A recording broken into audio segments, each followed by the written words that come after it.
Bonjour mes chers élèves, très ravie de vous retrouver encore une fois dans une autre séance. Cette fois-ci, c'est de l'activité de production écrite.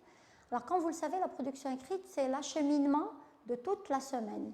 Donc après avoir vu l'étude de texte, après avoir étudié le dénouement d'une nouvelle, on a vu 2 leçons d'activité de langue. Alors maintenant, on achemine vers l'activité de production écrite. L'objectif est le suivant. Rédiger le dénouement d'une nouvelle à partir de la situation initiale et de l'élément perturbateur et respecter les caractéristiques du dénouement étudiées pendant l'activité de lecture. Donc le support sur lequel on va travailler, c'est la situation initiale et l'élément perturbateur d'une nouvelle. Alors je rappelle le sujet. Tu passes une journée avec ta famille à la forêt, mais un événement perturbe votre tranquillité. Tu écris un récit où tu racontes une partie de cette journée. Alors, je rappelle pour ceux qui ont suivi les autres étapes de la production écrite que vous avez vu déjà la situation initiale, vous avez rédigé la situation initiale, l'élément perturbateur et aussi les péripéties avant d'arriver bien sûr au dénouement. Mais avant de commencer avec vous et d'attaquer l'objectif de cette séance, avant d'attaquer avec vous, chers élèves, l'objectif de cette séance, je préfère revoir avec vous un bref rappel des caractéristiques de chaque étape de la nouvelle. Alors, vous avez vu qu'une nouvelle commence toujours par une situation initiale, caractérisée par un calme, un équilibre.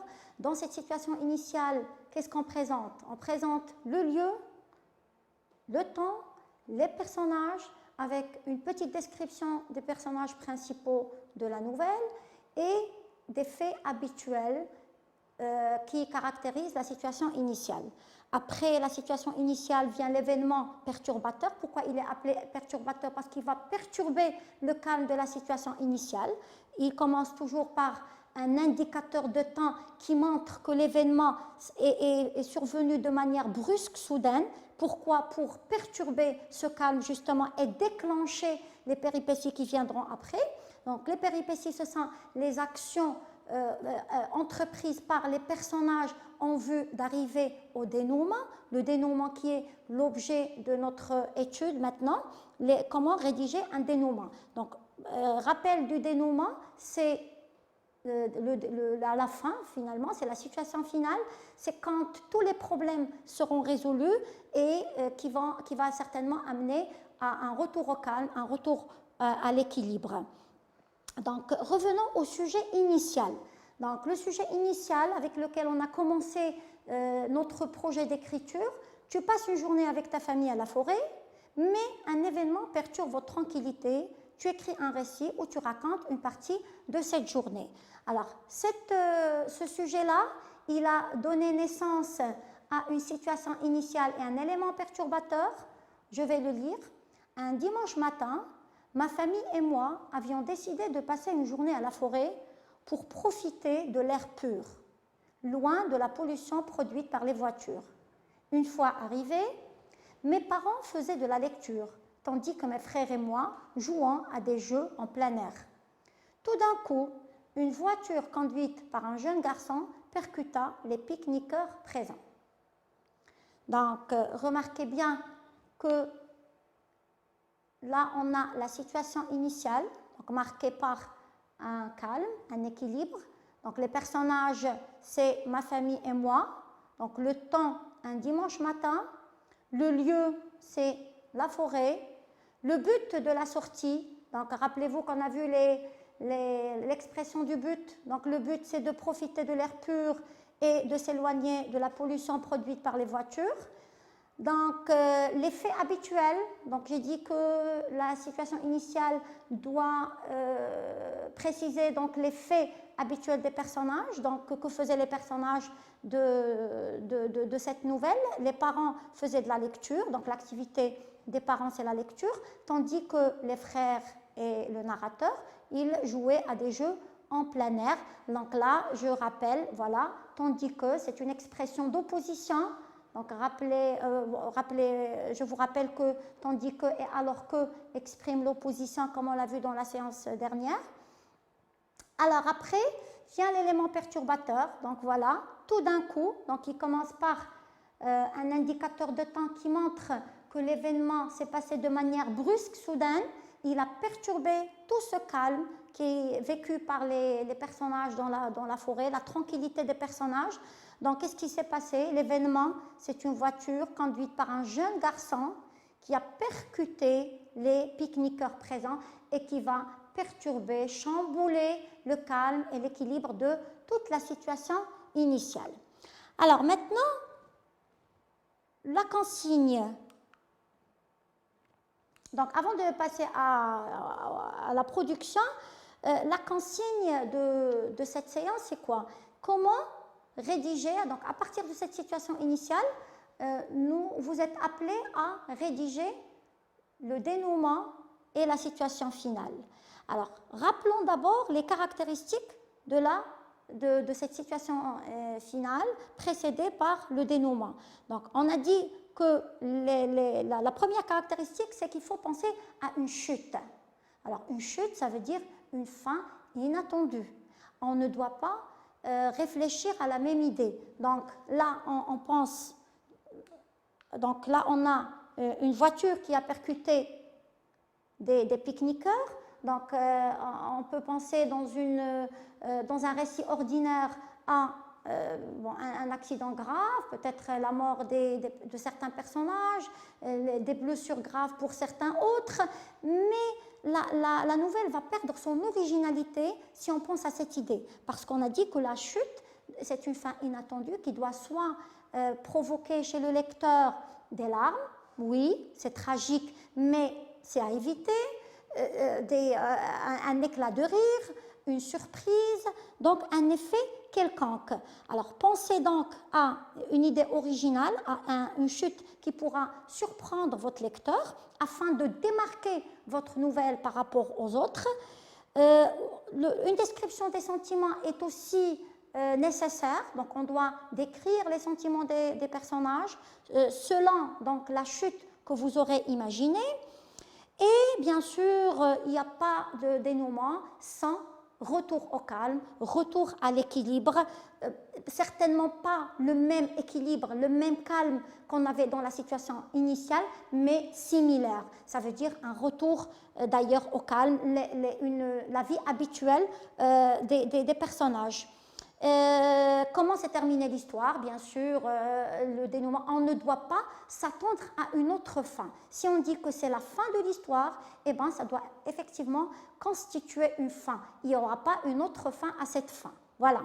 Donc, le sujet rédige le dénouement et la situation finale de cette nouvelle en respectant les consignes suivantes. Alors, première consigne, il faut utiliser une expression de but et une autre expression d'opposition. Alors, on a vu les expressions de but, donc un petit rappel des expressions de but qu'on a vues. Il y a pour plus et afin de plus infinitif. On a de peur de et de crainte de plus infinitif dans le cas d'un but qu'on veut éviter. Il y a afin que et pour que quand on a deux sujets différents suivis du mode subjonctif. Et on a de pour que et de crainte que plus subjonctif dans le cas d'un but qu'on veut éviter au cas où on aurait deux sujets différents dans les deux propositions. Alors ça, c'est concernant les expressions de but. Alors pour l'opposition, on a vu tandis que, alors que, même si, bien que et quoique plus subjonctif. Et là, je vous invite, mes chers élèves, à prendre les traces écrites que vous êtes censés avoir déjà pris sur vos feuilles. J'espère que vous avez bien noté ça pendant les autres séances et que vous puissiez les intégrer, les réintégrer dans votre production que vous êtes censés écrire et faire un petit entraînement avec moi.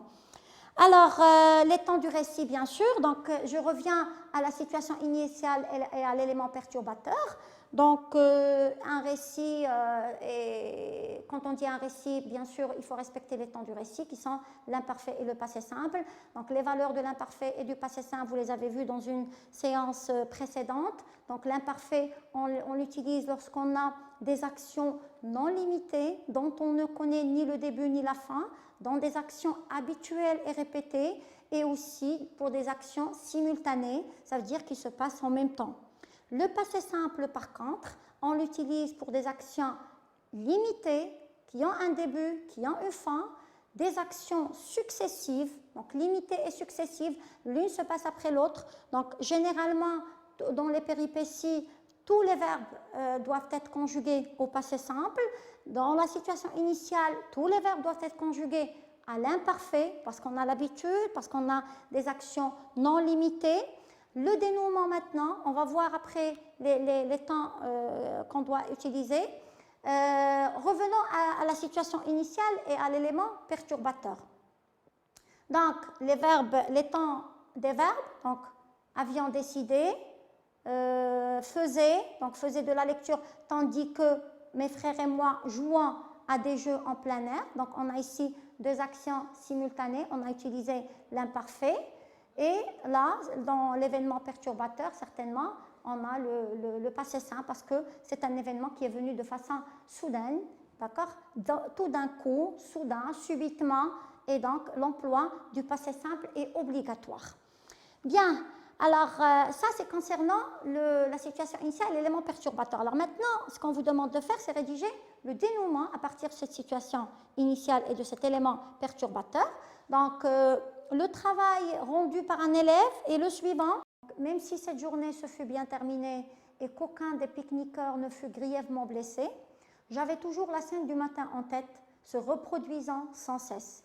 La même peur me regagnait à chaque fois que le souvenir de l'accident me revenait à l'esprit. Après l'incident, mes parents, mes frères et moi avions tous hâte de retourner chez nous afin de nous reposer après avoir passé une journée mouvementée, heureusement, comme on dit, plus de peur que de mal. Donc le dénouement que vous avez là et la situation finale, c'est, comme je l'ai dit, la production d'un élève à la suite de la situation initiale de tout à l'heure et l'élément perturbateur. Donc nous allons vérifier maintenant ensemble si l'élève a bien respecté les consignes d'écriture. Alors tout d'abord, on a demandé d'écrire un dénouement, donc une fin. Alors l'élève doit avoir imaginé une fin, une suite et une fin à l'histoire. Oui, effectivement, c'est une suite et une fin à l'histoire. Est-ce que l'élève a bien pensé à une fin qui est inattendue, une chute?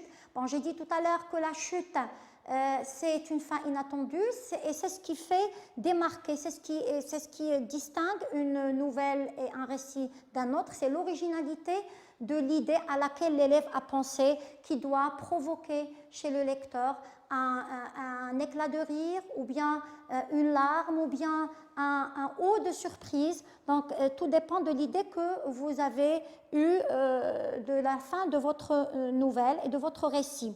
Donc on va voir si l'élève a bien décrit les sentiments des personnages et s'il y a un retour au calme et un retour à l'équilibre. Ce sont les 4 principales caractéristiques du dénouement qui doivent absolument être respectées dans la rédaction du dénouement. Alors, donc l'élève a bien souligné que la journée s'est bien terminée, voilà. Donc même si cette journée se fut bien terminée, il n'y avait eu aucun blessé grave, donc d'après l'élève, d'après sa production. Donc c'est une chute effectivement parce qu'au moment où tout le monde s'attendait à ce que les dégâts soient immenses, matériels ou humains, l'élève a pensé à dédramatiser la situation. Donc c'était que des blessés très graves, blessés qui ne sont pas grièvement blessés, donc légers. Cependant, il y a une description effectivement des sentiments. Il y avait de la peur, donc c'est vrai qu'il n'y avait pas eu de dégâts matériels ni de dégâts humains graves. Cependant, il y avait un sentiment de peur que le narrateur a bien ressenti, lui et sa famille. À chaque fois que le souvenir de l'accident me revenait à l'esprit, donc il y a un petit traumatisme donc ressenti de la part du narrateur et de sa famille. Alors là, on voit que tous les personnages, ils ont hâte à un retour au calme, un retour à l'équilibre. Voilà, donc tout le monde a envie de retourner chez lui parce que chez eux, c'est le repos, c'est la quiétude, c'est le retour au calme et à l'équilibre qu'on avait dans la situation initiale. Donc l'élève a bien respecté cette consigne aussi, le retour au calme et à l'équilibre. Maintenant, les outils grammaticaux et les faits de langue que l'élève devait utiliser sont l'expression de but et l'expression d'opposition. Donc, on va vérifier ensemble si les deux consignes ont été respectées. Donc, voilà. Alors, vous allez remarquer avec moi que l'élève a bien utilisé une expression d'opposition et de concession, même si cette journée se fut bien terminée et qu'aucun des pique-niqueurs ne fut grièvement blessé. Donc, deux oppositions ici. J'avais toujours la scène du matin en tête. Donc, la première consigne du fait de langue utilisée est bien respectée. Deuxième consigne, c'est l'utilisation d'une expression de but. Donc là, on voit vers la fin. Donc, l'élève a utilisé une expression de but, c'est afin de plus infinitif, n'est-ce pas? Pourquoi afin de plus infinitif? Parce qu'on a le même sujet, mes parents, mes frères et moi. Afin de nous reposer, qui va se reposer, c'est les parents, les frères et moi, qui avions hâte de retourner chez eux et qui avaient envie aussi de se reposer après avoir passé une journée mouvementée. Donc, je rappelle que mouvementé, c'est plein de mouvements, plein d'événements. Voilà, alors pour les temps du récit, bien sûr, dans toute la nouvelle, dans tout le récit au passé, le respect des temps du récit est une chose obligatoire. Mes élèves, mes chers élèves, tâchez d'utiliser l'imparfait et le passé simple dans tout le récit. Alors là, dans le dénouement aussi, vous avez remarqué, ce fut bien terminé, fut grièvement blessé, j'avais toujours, me regagnait à chaque fois que le souvenir de l'accident me revenait. Donc un petit rappel des valeurs des temps du récit. Donc là, si on a utilisé regagner et revenez parce qu'on a deux actions qui sont simultanées, qui se passent en même temps. Donc l'idée de peur ou bien le sentiment de peur revenait à l'esprit du narrateur à chaque fois que le souvenir revenait à son esprit. Donc les deux actions sont simultanées, c'est pour cela qu'on a employé l'imparfait. Donc là aussi, avions tous hâte de retourner chez nous, donc l'utilisation de l'imparfait. Et voilà, donc ce fut aussi, c'est le passé simple, d'accord? Donc tâchez d'utiliser donc le temps du récit dans toute votre nouvelle. Alors après avoir rédigé votre dénouement, je vous conseille de passer à une auto-évaluation. Et là, ça dépend des consignes qui ont été posées par votre professeur. Il faut absolument à la fin que vous vous évaluez, que vous vous auto-évaluez vous-même en mettant les consignes de côté et en répondant. Est-ce que j'ai fait ceci ou cela? Ai-je rédigé une chute? Par exemple, dans le cas des consignes d'écriture de ce dénouement, la première consigne, c'est de rédiger une chute. Donc, vous allez voir et vous allez vous poser la question vous-même, est-ce que j'ai bien rédigé une chute? Est-ce que ma fin était une fin inattendue ou bien tout à fait ordinaire? Est-ce que j'ai fait la description des sentiments? Sinon, je dois l'introduire parce que c'est un critère d'évaluation, parce que c'est une consigne à respecter. Et donc, je dois introduire la description des sentiments.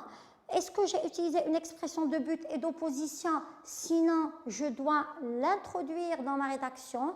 Et tout cela, c'est pour, bien sûr, avoir respecté toutes les consignes d'écriture. Et la consigne globale et la consigne la plus importante, c'est bien sûr l'utilisation des temps du récit, et ce, dans toute votre nouvelle ou dans tout votre récit. Il faut respecter les temps du récit, et bien sûr ce respect des temps du récit ne se fera que si vous maîtrisiez correctement les valeurs de l'imparfait et les valeurs du passé simple. Sur ce, je vous dis, mes chers élèves, portez-vous bien et surtout restez confinés à la maison, comme ça vous vous protégerez et vous protégerez votre environnement.